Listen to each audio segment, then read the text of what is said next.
So right now there is a lot of hype going on in the community for the brand new game coming out on August the 16th, Way of the Hunter. Now I do have Way of the Hunter in early access, so today what we're gonna do is a direct comparison between Way of the Hunter and Call of the Wild. Now these are two completely separate hunting games. I haven't had Way of the Hunter for a very long time. I've only had it for a few days, but I have spent a lot of time in the game in those few days, and today we're gonna compare a lot of different things in the game, including maps, species, scenery, need zones, time changes, waypoints, Codex, HUD, skills and perks, weapons zeroing, and more. We're gonna look at both of the trophy lodges. We're gonna compare just about everything in these two absolutely amazing hunting games and see how they stack up against each other. Now let me know in the comments, guys, what your first impressions are of Way of the Hunter, whether you plan on purchasing it, and how excited you are to get your hands on it. So let's talk about maps first. So right now we are in the Hunter Call of the Wild. Now, first and foremost, both of these games are made by completely different companies. EW, otherwise known as Expansive Worlds, does make Call of the Wild, and HDQ Nordic is the maker of Way of the Hunter, so they are not made by the same company, so that should be pointed out. Now let's talk about maps. So these are all the different reserves that are currently in the Hunter Call of the Wild. Now it has been out for over 5 years now, and it has been receiving support for all of that time, and of course we do have a lot of DLC maps, which is amazing. Now, Way of the Hunter is a brand new game, so obviously it can't have all those DLCs yet.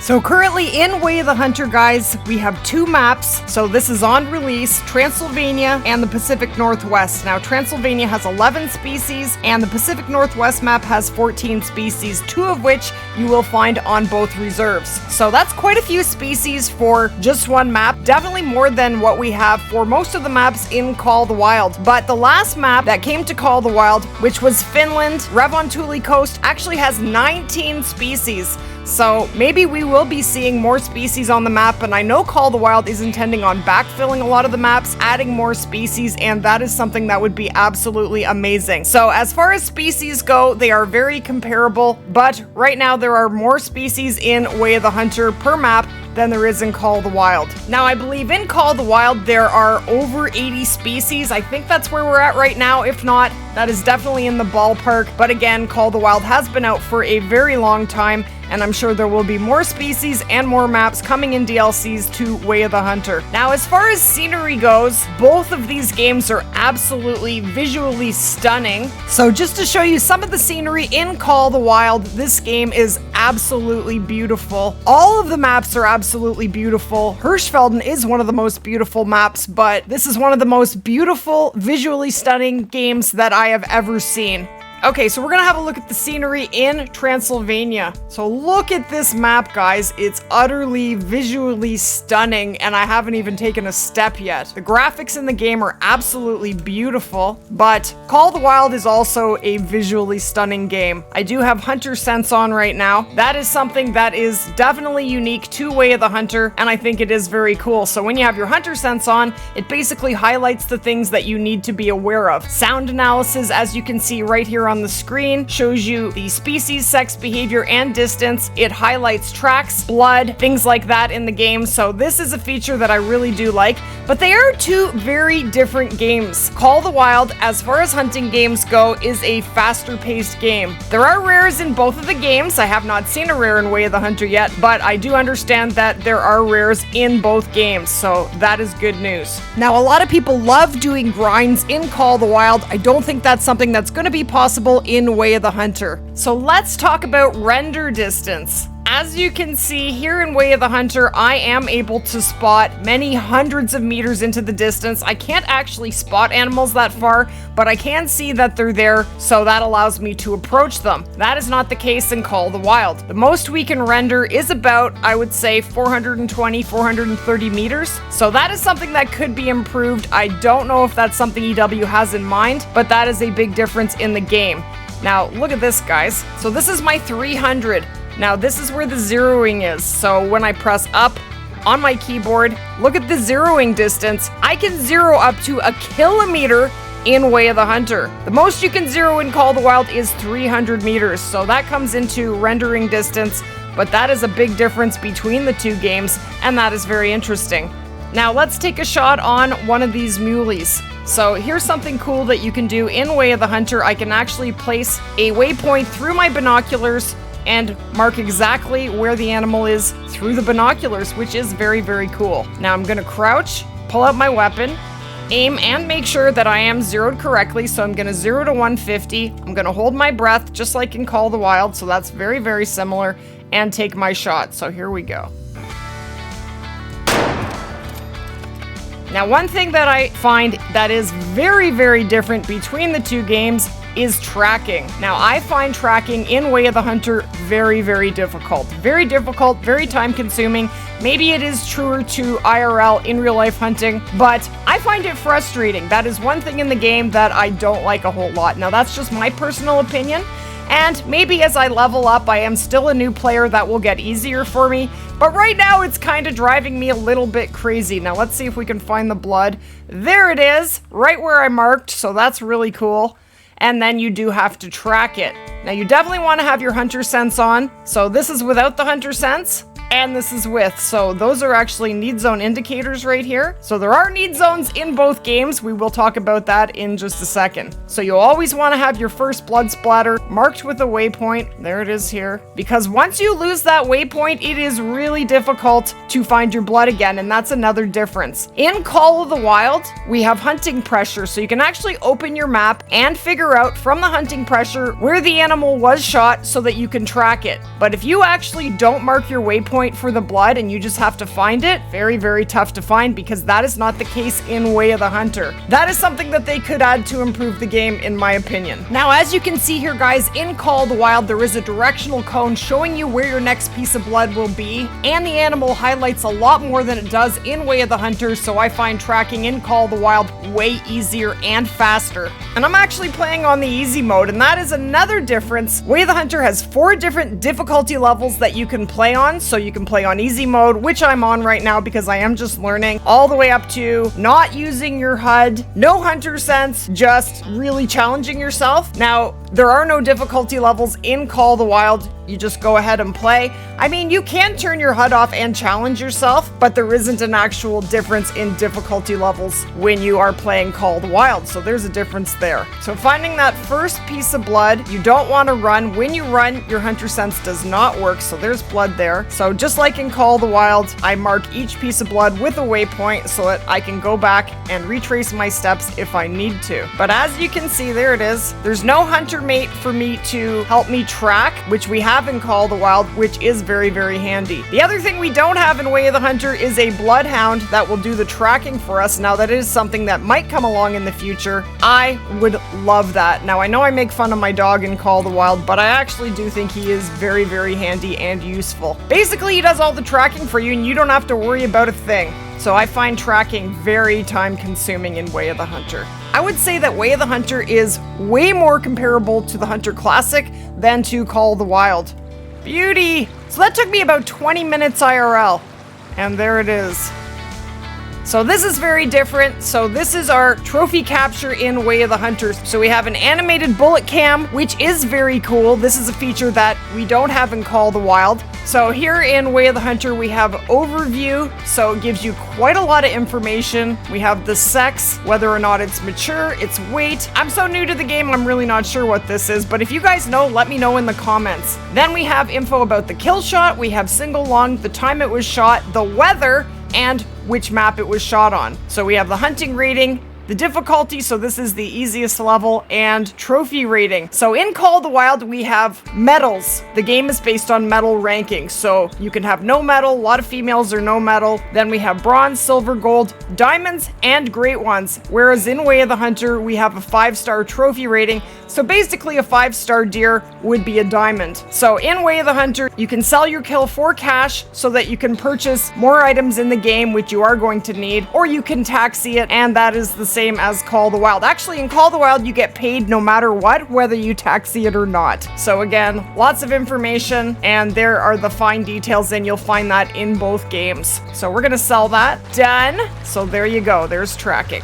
Okay, so let's talk about need zones. So in Way of the Hunter, just press tab and it brings you to the map. Now the maps in Call of the Wild and Way of the Hunter are very, very different. So here in Way of the Hunter, just highlight an animal, press the space bar, and the need zones will pop up, and then you can actually drop a waypoint there. Now, to figure out what time everything drinks or what their need zones are, go to Encyclopedia, go to Animals. Now, only the animals that you have actually discovered will show up here, and basically this is our Codex in Way of the Hunter. So for mule deer, for example, here is their life cycle. So those are their need zone times. It actually shows you their different weights for young, adult, and mature. So there is a lot of information in here. Now, one thing that is really cool that I think you guys will really like is you can go in here to toggle filter. Now, this is not something that's currently in Call of the Wild, but I know a lot of people would like to see it added. So when I press R, I can customize my map. I can turn off hunting stands. I can turn off need zones for every animal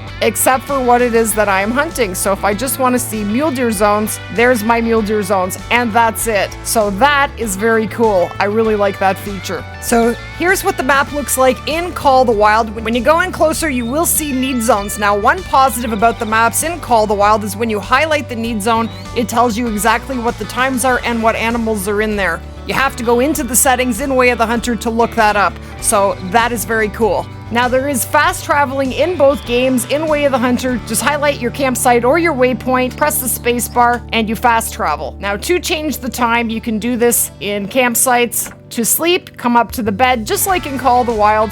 And the one difference here is that it does not cost money to sleep in Way of the Hunter. So you just change the time based on your need zones, press rest, and the time has been changed. All right, let's talk about waypoints. As I mentioned before, you can place a waypoint through your binoculars just by pressing X, which is a really awesome feature. I really like that. Now, in Way of the Hunter, you can place more than one waypoint, which you cannot currently do in Call of the Wild. So I open up my map, I can press F to move my waypoint, but there is a button, as you can see at C right here, for tracking markers. So when I press C, I have another waypoint, and I can put multiple waypoints down this way. Look at that. So that is very cool. That is something we need in Call of the Wild. I would love that. Now, there are skills and perks in both games. They're actually just perks in Way of the Hunter. Now, they are basically the same idea, but in Way of the Hunter, you just actually achieve them. You don't have to put points in and choose certain ones over the other, but as you go through the game, you will slowly accumulate your perks and your gameplay will get easier over time, just like in Call of the Wild. So in Call of the Wild, guys, as you level up to level 60, you receive a perk or a skill point every level up till, I believe, around level 33 or 34. And then you get one every third level, rotating skill and then perk and then skill up to level 60. And then you have all the perks and skills you're getting. When you do go into your skills and perks, you can customize exactly the way you want your hunting experience to be, which is absolutely fantastic. Now, you can't have every single skill or perk. You have to choose which ones best suit you. So that is very different. So as far as Codex goes, guys, you can press tab and go into character, and basically it shows you which animals you have taxied, and all the info is there for you. There is a hunting log, so everything I have shot basically is in here so far. But the nice thing is you have all the information on every single species, and that is in the Codex, basically the hunting log. So there is more detail in Way of the Hunter.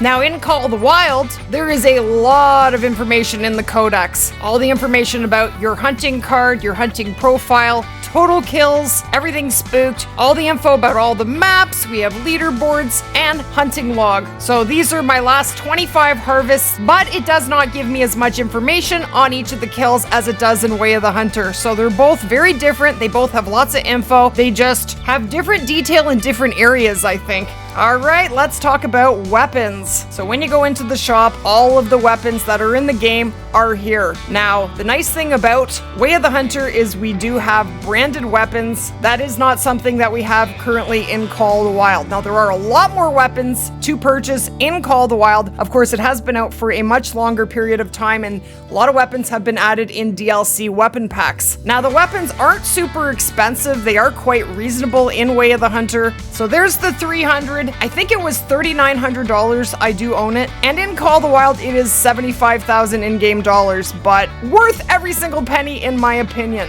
We also have brand name binoculars and gear, lots of different scopes. There are definitely more scopes in Way of the Hunter. I would love to see a scope DLC come to Call of the Wild. And there are hunting passes in Way of the Hunter. That is not something we have in Call of the Wild, and I'm actually glad. I find these, maybe they are realistic, but they're a little bit annoying. Basically, it's a barrier that you need to achieve in order to just hunt in a certain area. You need to purchase a hunting pass, and 4,500 in-game dollars is a lot of kills. That's a lot. So I prefer not to have this in the game, but that's just my opinion. Now, as far as trophy lodges go, in Way of the Hunter, your trophy lodge is right inside the outpost here, which is very cool. Now, there are built-in multi-mounts. This is my 4-star muley. Isn't he a beauty? I absolutely think he is stunning. But when I go up to this stand and I press E, all of my options for what I can put there show up here in the select diorama, so you can actually see what is available. And we do have multi-mounts in Call of the Wild as well, so that is very comparable. But this lodge is not huge. Our lodges are way bigger in Call of the Wild. Now, I know a lot of people would like to see some improvements to the lodges in Call of the Wild, but even as is, they are one of the most enjoyed features of the game. So they are quite small, but I think you can fill up each different lodge with animals, so there should be quite a lot of room when you take that into consideration. But there are lots of multi-mount options, so I think that's very cool. So this is my trophy lodge in Call of the Wild, and I am very proud of it. This is my Red Deer Great One Grind Lodge. I have put many hours into this lodge, and I do love the lodges in Call of the Wild. They do need some improving, and the one thing we don't have in Way of the Hunter are Great Ones. Great One grinding is one of the most popular things to do in Call of the Wild, and that is something you cannot do in Way of the Hunter. So they're two very different games. Now, between the two games, how I really feel, guys, is that Way of the Hunter is a slower paced game. It is more of a hunting simulator. Based on this review, it does have some features in it that Call of the Wild does not have that I would love to see implemented, but Call of the Wild is a very different game. They are both amazing hunting games. I love both of them. I will never stop playing Call of the Wild, but I am very happy to have found Way of the Hunter, and we will definitely be playing it and making content on it and streaming it as well as Call of the Wild in the future. So that is a direct comparison of Way of the Hunter to Call of the Wild. Let me know what you think in the comments, guys. What are you most excited for in Way of the Hunter? Are you planning on purchasing it? And that's gonna wrap it up for this one. Thanks for watching, guys. Don't forget to leave a like if you did enjoy the video, and we will definitely see you guys in the next one. Take care, guys. If you guys would like to learn everything there is to know about Way of the Hunter, I'm leaving you with the Way of the Hunter playlist. Click away. Take care, guys.